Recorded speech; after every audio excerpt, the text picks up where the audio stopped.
Class 12 UP board के प्यारे विद्यार्थियों, स्वागत है आप सभी का शिवम लेक्चरर में। भूगोल का पेपर है जो बोर्ड एग्जाम 2027 के लिए सबसे ज़्यादा महत्वपूर्ण है। मेरे प्यारे बच्चों, पूरा पेपर एकदम अच्छे से आंसर के साथ हल करके आपको बताने वाले हैं, तो आप लोग वीडियो को पूरा अंत तक देखिएगा। यदि आप वीडियो को पूरा अंत तक देखते हैं तो मेरी गारंटी है कि आप 70 में 70 अंक जरूर लेकर आओगे। समय 3 घंटे 15 मिनट का होता है मेरे प्यारे बच्चों, और पूर्णांक होता है 70 का। यहाँ पर थोड़ा सा निर्देश देख लेते हैं। निर्देश में क्या है?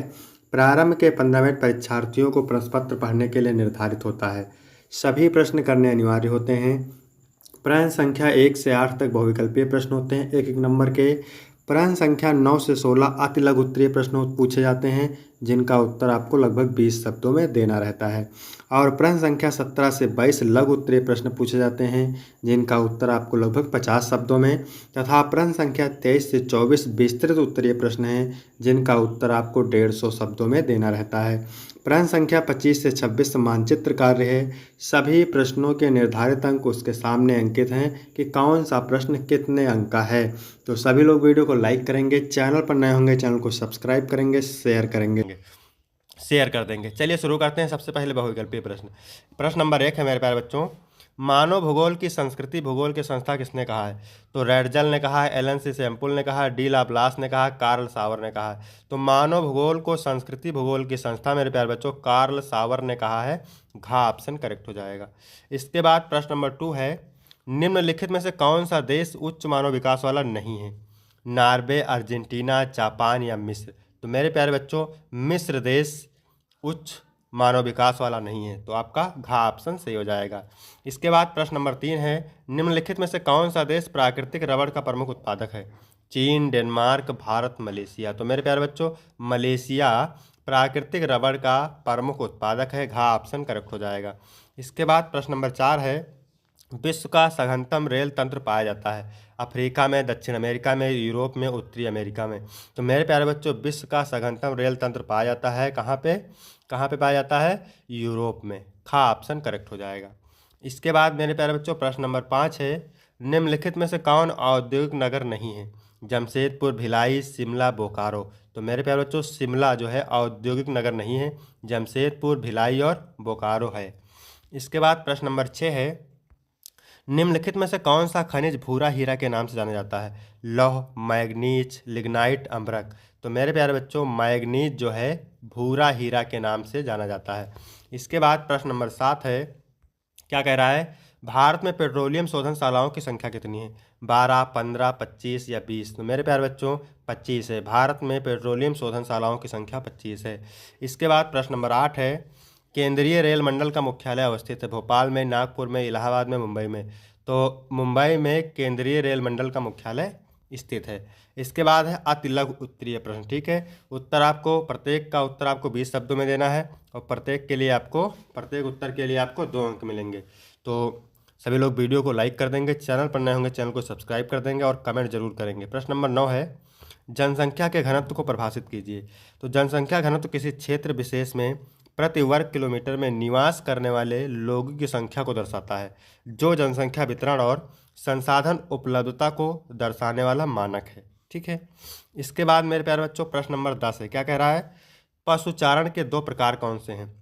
तो पशुचारण के 2 प्रकार हैं, एक है आवासीय पशुचारण और दूसरा है घुमंतू पशुचारण। तो आवासीय पशुचारण में क्या होता है, जिसमें स्थायी रूप से पशुपालन होता है, और घुमंतू पशुचारण में जिसमें चारागाह अनुसार स्थान बदले जाते हैं। ठीक है, जहाँ पर चारागाह होता है, ठीक है, वहाँ चारागाह वाले स्थान पर चले जाते हैं, तो जिसमें चारागाह अनुसार स्थान बदल जाते हैं। इसके बाद में 11 नंबर प्रश्न है, तृतीयक क्रियाओं के 2 उदाहरण। तो तृतीयक क्रियाओं के 2 उदाहरण निम्न है, पहला है विपणन और दूसरा है परिवहन। तो विपणन में लिखेंगे वस्तुओं और सेवाओं का व्यापार होता है इसमें, और परिवहन में वस्तुओं और व्यक्तियों का एक स्थान से दूसरे स्थान तक ले जाना जाता है। ठीक है। इसके बाद 12 नंबर है, बंजर भूमि और कृषि योग्य भूमि में अंतर।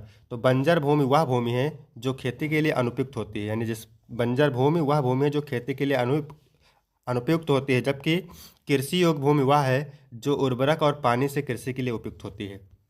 इसके बाद 13 नंबर प्रश्न है, नव निश्चयवाद को परिभाषित कीजिए।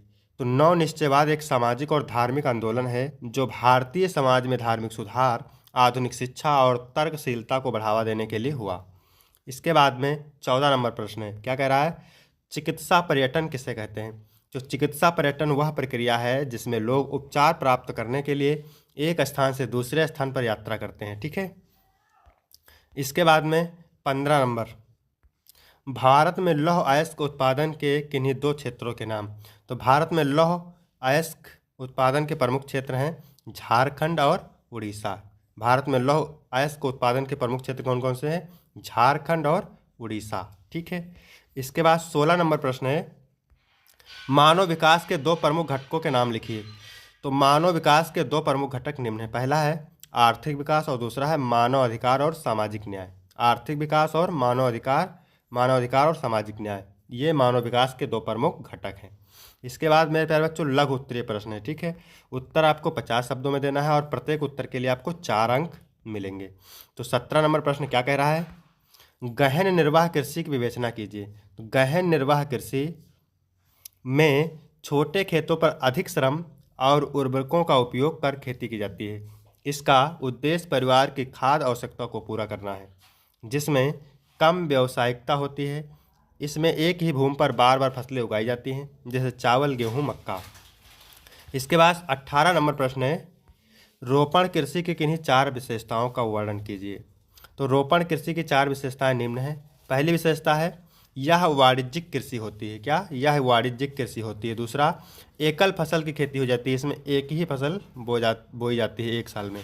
उच्च गुणवत्ता वाली उपज के लिए उन्नत तकनीक का उपयोग होता है। चौथा है पूंजी और श्रम का अधिक निवेश होता है, जैसे चाय, कॉफ़ी और रबर की खेती में। इसके बाद में 19 नंबर प्रश्न क्या कह रहा है, सतत पोषणीय विकास के संकल्पना को परिभाषित कीजिए। सतत पोषणीय विकास वह प्रक्रिया है जिसमें खाद्य सुरक्षा, पौष्टिक आहार और पर्यावरणीय संरक्षण को एक साथ संतुलित किया जाता है। इसका उद्देश्य भविष्य की पीढ़ियों के लिए स्थायी रूप से पोषणीय संसाधनों की उपलब्धता और इन्हें स्वास्थ्यवर्धक बनाए रखना है। इसके बाद में 20 नंबर प्रश्न क्या कह रहा है, मानव विकास के 4 प्रमुख घटकों के नाम लिखिए। तो मानव विकास के 4 प्रमुख घटक निम्न हैं। पहला है स्वास्थ्य, यानी इसमें जीवन प्रत्याशा, पोषण, स्वास्थ्य सेवाओं की उपलब्धता और कुपोषण पर नियंत्रण शामिल है। दूसरा है शिक्षा, इसमें साक्षरता दर, कौशल विकास और गुणवत्तापूर्ण शिक्षा का प्रदान। इसके बाद तीसरा है आर्थिक विकास, इसमें आय स्तर, रोजगार के अवसर और जीवन स्तर में सुधार। इसके बाद चौथा है सामाजिक न्याय, इसमें समान अवसर, लैंगिक समानता और समाज में हर वर्ग के लिए न्यायपूर्ण परिस्थितियाँ। इसके बाद है 21 नंबर प्रश्न क्या कह रहा है, जनसंख्या नियंत्रण के 3 उपाय। तो जनसंख्या नियंत्रण के 3 उपाय निम्न है। पहला है सामाजिक जागरूकता, दूसरा है कंट्रासेप्टिव का प्रयोग, तीसरा है सरकारी योजनाएं। तो सामाजिक जागरूकता में परिवार नियोजन, शिक्षा और स्वास्थ्य सेवाओं के बारे में जागरूकता बढ़ाना होता है। कंट्रासेप्टिव का प्रयोग सुरक्षित गर्भ निरोधक विधियों को बढ़ावा देना होता है। सरकारी योजनाएं, इसमें प्रोत्साहन योजनाएं जैसे 1 या 2 बच्चों की नीति और आर्थिक प्रोत्साहन। इसके बाद है 22 नंबर प्रश्न क्या कह रहा है, विश्व व्यापार संगठन के आधारभूत उद्योग कौन कौन से हैं। तो विश्व व्यापार संगठन के आधारभूत कार्य हैं व्यापारिक विवादों का समाधान, दूसरा है व्यापारिक मुक्तिकरण, तीसरा है व्यापार समझौतों का निगरानी और कार्यान्वयन, चौथा है सदस्यों के बीच व्यापारिक नीतियों पर चर्चा और निर्णय लेना। इसके बाद मेरे प्यारे बच्चों दीर्घ उत्तरीय प्रश्न है। उत्तर आपको 150 शब्दों में देना है और प्रत्येक उत्तर के लिए आपको 6 अंक मिलेंगे। तो डेयरी कृषि का क्या महत्व है, इससे नगरीय तथा औद्योगिक केंद्रों के निकट क्यों स्थापित किया जाता है, अथवा सड़क परिवहन क्या है, सड़क परिवहन का महत्व बताइए। इसके बाद में 24 नंबर प्रश्न क्या कह रहा है, विश्व व्यापार संगठन के आधारभूत कार्य कौन से हैं, फिर अथवा भारत में श्रमजीवी जनसंख्या के संगठन का वर्णन कीजिए। ठीक है। इसके बाद 25 नंबर प्रश्न क्या कह रहा है मेरे प्यारे बच्चों, भारत के दिए गए मानचित्रों में निम्नलिखित को उपयुक्त चिन्हों द्वारा दर्शाइए और उनके नाम लिखिए। ठीक है, 5 अंक का है, आपको मानचित्र मिलेगा, उस पर आपको दर्शाना रहेगा। विश्व में गन्ने का सबसे बड़ा उत्पादक देश है ब्राजील। आदिकालीन निर्वाह कृषि का एक प्रमुख क्षेत्र है इंडोनेशिया। जापान में लौह इस्पात उद्योग के एक प्रमुख केंद्र है यामाहा हेक्ड़ो क्षेत्र। यूरोप का एक प्रमुख बंदरगाह है लंदन। इंडोनेशिया की एक मेगा सिटी है जकार्ता। फिर 26 नंबर है, विश्व के दिए गए रेखा मानचित्रों में निम्नलिखित को उपयुक्त चिन्हों के द्वारा दर्शाइए और उनके नाम भी लिखिए। 5 अंक का है मेरे प्यारे बच्चों। तो यहाँ पर आप देख सकते हैं क्या कह रहा है, सर्वाधिक जनसंख्या घनत्व वाला राज्य कौन सा है मेरे प्यारे बच्चों, बिहार। सर्वाधिक जनसंख्या वाला राज्य कौन सा है, उत्तर प्रदेश। सर्वाधिक साक्षरता दर वाला राज्य है केरल। सर्वाधिक साक्षरता दर वाला राज्य कौन सा है? केरल। सर्वाधिक मानव विकास सूचकांक वाला राज्य कौन सा है? केरल। उत्तर प्रदेश की राजधानी कौन सा है? नगर लखनऊ। ठीक है, उत्तर प्रदेश की राजधानी नगर लखनऊ। ठीक है, तो यहाँ तक मेरे प्यारे बच्चों वीडियो कंप्लीट होता है। वीडियो कैसा लगा? वीडियो अच्छा लगा हो तो वीडियो को लाइक करें, चैनल को सब्सक्राइब करें और कमेंट करके ज़रूर बताएं कि वीडियो कैसा लगा। फिर मिलते हैं आपको अगले वीडियो में, तब तक के लिए धन्यवाद।